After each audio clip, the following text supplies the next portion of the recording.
और खबर तफसील से मुंबई की एक मकामी अदालत ने अदाकार कमाल खान को फायरिंग के मामले में 27 जनवरी तक पुलिस तहवील में भेजने का हुक्म दिया है। पुलिस ने कमाल खान को अदालत में पेश किया था, जहां तफ्तीश के लिए मजीद हिरासत की दरख्वास्त की गई। अदालत ने केस की संगीनी को मद्देनजर रखते हुए पुलिस तहवील की इजाज़त दे दी। वाज़ेह है कि मुंबई पुलिस ने अदाकार कमाल आर खान को लोखंडवाला सोसाइटी फायरिंग केस के सिलसिले में गिरफ्तार किया। जराये के मुताबिक ये कार्रवाई ओशिवारा में पुलिस स्टेशन की जानब से दर्ज एफआईआर की बुनियाद पर की गई है। केस से मुतल्लिक मजीद तफ्तीश जारी है। मुंबई पुलिस ने अदाकार कमाल आर खान को अंधेरी में वाक़ एक रिहायशी इमारत पर फायरिंग करने के इल्ज़ाम में गिरफ्तार कर लिया। पुलिस के मुताबिक KRK ने अपने लाइसेंस याफ्ता असलहे से 4 राउंड फायर किए, जो इस इमारत को जा लगे, जहां मारूफ मुसन्निफ व हिदायतकार नीरज कुमार मिश्रा रिहायश पजीर हैं। तफ्तीश के दौरान KRK ने एतराफ़ किया कि उन्होंने 18 जनवरी को फायरिंग की थी। पुलिस ने वाक़े में इस्तेमाल होने वाला लाइसेंस याफ्ता असलहा भी बरामद कर लिया। खुशकिस्मती से इस वाक़े में किसी जानी नुकसान की इतला नहीं मिली। ताहम फायरिंग के बाद इलाके में खौफ हिरास फैल गया है।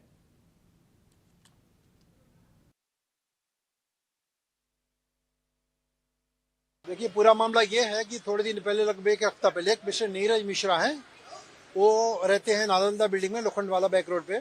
वहाँ पे उनका कंप्लेंट ये था कि किसी ने फायरिंग की और कि कोई हताहत नहीं हुआ, कोई घायल नहीं हुआ। और उसी बिल्डिंग में से किसी और फ्लैट पर भी गोली चली, ऐसा पुलिस का ऐसा एलिगेशन था। और ये चीज़ें पुलिस इंक्वायरी की। इंक्वायरी के दौरान लगभग एक हफ्ते बाद इनको कल शाम के टाइम में पुलिस ने इनको अरेस्ट किया, एलिगेशन पे कि आपने गोली चलाई। ये है। तो हमारा जो कोर्ट में सबमिशन ये है कि फर्स्ट ऑफ ऑल जो नालंदा बिल्डिंग है और जो कमाल खान साहब का बंगला है, इन दोनों के बीच में 400 मीटर का डिस्टेंस है।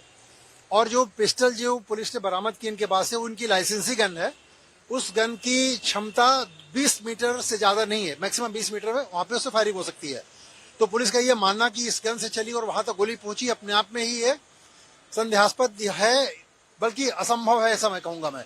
तो हमारा कंटेंशन ये था कि I am not a person, हमारे पास रिवॉल्वर होना इस बात का सबूत नहीं कि हमने गोली चलाई। सेकेंडली, पुलिस ये ग्राउंड लेके चल रही है कि हमने इतनी गोलियां हमने खरीदी थी लाइसेंस दुकान से, और उसमें से इतनी गोलियां बची हैं, तो बाकी का क्या हुआ। तो बाकी का है हमारे पास सब रिकॉर्ड है, सारी चीजें हैं, वो हम पुलिस को बताएंगे। उसके लिए हमारी पुलिस कस्टडी इनकी कंपल्सरी नहीं है। हमारा ये बोलना है कि इस घटना और इस पूरे मामले पर हमारे नुमाइंदे अमजद हमारे साथ मजीद जानकारी के लिए मौजूद है। अमजद, जिस तरह से वकील का रिएक्शन हमने देखा और एक हफ्ते के बाद गिरफ्तारी, क्या कुछ तार इसमें दूसरी तरफ से भी जोड़ते हुए नजर आ रहे हैं? क्या अपडेट है आपका? देखिए जिलानी जी, साफ तौर पर बता दूं, जिस तरीके से लोखंडवाला फायरिंग केस में गिरफ्तारी भी है, इस गिरफ्तारी को लेके भी कहीं ना कहीं एक सवाल उनके जो वकील है वो उठाते हुए नजर आए। और साफ तौर पे कमाल खान की अगर बात करें तो उनका साफ तौर पे ये कहना था कि जब वो अपने घर पे लाइसेंसी रिवॉल्वर जो है वो साफ कर रहे थे, उसके बाद जब फायरिंग हुई है उसको लेके कहीं ना कहीं जो है वो उनका ये कहना था कि वो फायरिंग जो है जानबूझ के नहीं हुई है। हालांकि वो लाइसेंसी रिवॉल्वर है, उसके ऊपर से, और जो अगर बात करें उसके घर के सामने जो है 2 माले पे डायरेक्टर एक रहते हैं और एक जो 4th फ्लोर पे है, वो 4th फ्लोर पे एक मॉडल रहता है, जिसको लेकर एक ओशिवारा पुलिस स्टेशन में कंप्लेंट दर्ज करी गई थी। उस कंप्लेंट के अंदर साफ तौर पे कहा गया था कि कमाल खान जो है ये फायरिंग करे हैं, जिसके बाद पुलिस ने तफ्तीश जो है वो अपनी जारी करी थी। उसके बाद कमाल खान की गिरफ्तारी होती है, और गिरफ्तारी होने के बाद कहीं ना कहीं 27 तारीख तक का उनको जो है रिमांड पे भेज दिया जाता है। देखिए, कमाल खान हमेशा से जो है विवादित में रहते हैं। उन्होंने तमाम सेलिब्रिटीज हो या टिप्पणी जो करते हैं वो विवादित बयान देते हैं, विवादित पोस्ट करते हैं। लेकिन अमजद, गिरफ्तारी की बुनियाद क्या बताएगी कानूनन? क्योंकि एक हफ्ता हो गया फायरिंग को लेकर और कोई जानी नुकसान भी नहीं है, तो कारण क्या बताए जा रहे हैं कि वजूहात क्या है? फायरिंग क्या किसी को निशाना बनाकर की गई? क्या कुछ इल्जाम है इसको लेकर? अब ये देखिए, यही जो पुलिस की जो तहकीकात है, जो रिमांड लिया गया है 27 तारीख तक का, तो पुलिस यही जानने की कोशिश करेगी कि फायरिंग की असल वजह क्या थी।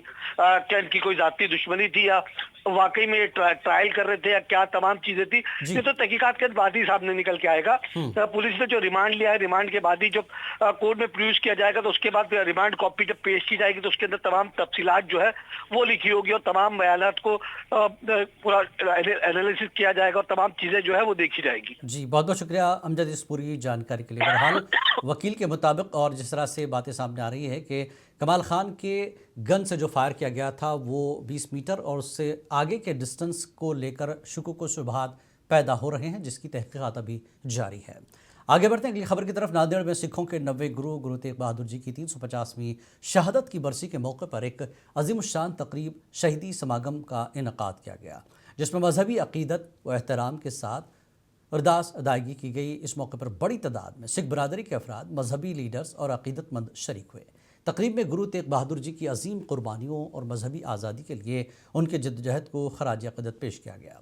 मुक़र्रिरीन ने अपने खिताब में कहा कि गुरु तेग बहादुर जी ने जुल्म के ख़िलाफ़ खड़े होकर हक़, इंसाफ और मजहबी रवादारी की ऐसी मिसाल कायम की जो आज भी इंसानियत के लिए मशअल राह है।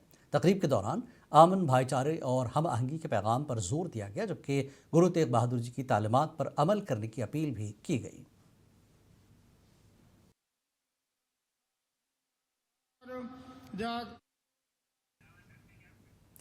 सिखों के 90 गुरु श्री गुरु तेग बहादुर जी की 350वीं अजीम शहादती तकारीब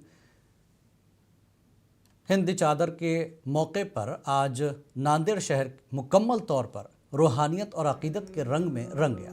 बोले सुनिहाल, सत श्री अकाल के फलक शिगाफ नारों, हेलीकॉप्टर से फूलों की बारिश और संतों, अकीदतमंदों, अवामी नुमाइंदों और इंतजामी अफसरान की पुरजोश शिरकत के साथ एक शानदार और तारीखी नगर कीर्तन मुनक्किद हुआ।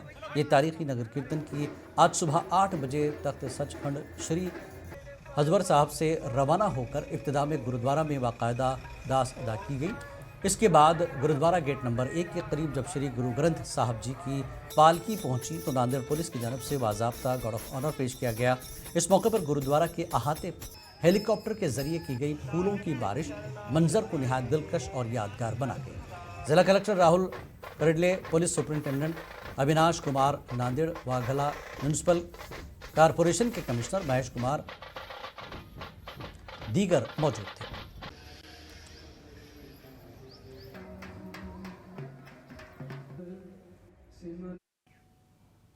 पंजाब के वज़ीर आला भगवंत मान नांदेड़ गुरुद्वारा में मुनक्किद तकरीब में शिरकत की। इस दौरान उन्होंने गुरु तेग बहादुर की खिदमत को याद किया और कहा कि गुरु तेग बहादुर इंसानियत के लंबरदार थे। नांदेड़ पहुंचने पर भगवंत मान का वालिहाना इस्तकबाल किया गया। भगवंत मान ने नांदेड़ पहुंचकर मीडिया से मुख्तसर गुफ्तगू में कहा कि उनका मकसद पंजाब और महाराष्ट्र के दरमियान तल्लुकात को मज़ीद मजबूत बनाना और मुश्तरका तरक्याती मनसूबों पर बातचीत करना है। उन्होंने इलाके के अवाम के साथ मुलाकातों और तरक्याती मनसूबों का जायज़ा लेने के हवाले से अपने दौरे की अहमियत पर जोर दिया। इत्थे आने का मौका मिला, नतमस्तक होने का मौका मिला। कमेटी ने मैनू मान सत्कार दिता, ਉਹਦੇ ਲਈ बहुत धन्यवाद करता सारे ਤੇ ਗੁਰੂ ਸਾਹਿਬ ਦੇ ਅੰਦਰ ਤੇ ਮੱਥਾ ਟੇਕਾਂਗੇ, ਪੰਜਾਬ ਦੀ ਭਲਾਈ, ਦੇਸ਼ ਦੀ ਭਲਾਈ ਦਾ ਅਰਦਾਸ ਕਰਾਂਗੇ।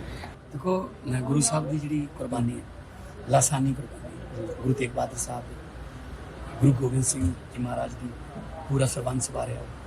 ਉਸ ਤੋਂ ਪਹਿਲਾਂ ਗੁਰੂ ਅਰਜਨ ਦੇਵ ਜੀ ਦੀ ਸ਼ਹੀਦੀ ਹੈ ਤੇ ਮਤਲਬ ਐਸੀਆਂ ਕੁਰਬਾਨੀਆਂ ਨੇ ਜਿਨ੍ਹਾਂ ਦੀ ਮਿਸਾਲ ਦੁਨੀਆ 'ਚ ਨਹੀਂ ਮਿਲਦੀ। ਤੇ ਜੇ ਕੁਰਬਾਨੀਆਂ ਦੀ ਮਿਸਾਲ ਦੁਨੀਆ 'ਚ ਨਹੀਂ ਮਿਲਦੀ ਤਾਂ ਉਹਨਾਂ ਦੀਆਂ ਸ਼ਤਾਬਦੀਆਂ ਮਨਾਉਣ ਦੀ ਮਿਸਾਲ ਵੀ ਨਹੀਂ ਮਿਲਣੀ ਚਾਹੀਦੀ, ਅਲੱਗ ਤੋਂ ਹੋਣੀ ਚਾਹੀਦੀ ਹੈ। ਸੋ ਅਨੰਦਪੁਰ ਸਾਹਿਬ 'ਚ ਅਸੀਂ 350 ਸਾਲਾ ਗੁਰੂ ਸਾਹਿਬ ਦਾ ਮਨਾਇਆ ਤੇ ਹੁਣ ਜਗ੍ਹਾ ਜਗ੍ਹਾ ਫੰਕਸ਼ਨ ਚੱਲ ਰਹੇ ਨੇ, ਜਗ੍ਹਾ ਜਗ੍ਹਾ ਕਿਤੇ ਕੋਈ ਉਹਨਾਂ ਦੀ ਜੀਵਨੀ ਬਾਰੇ ਕੋਈ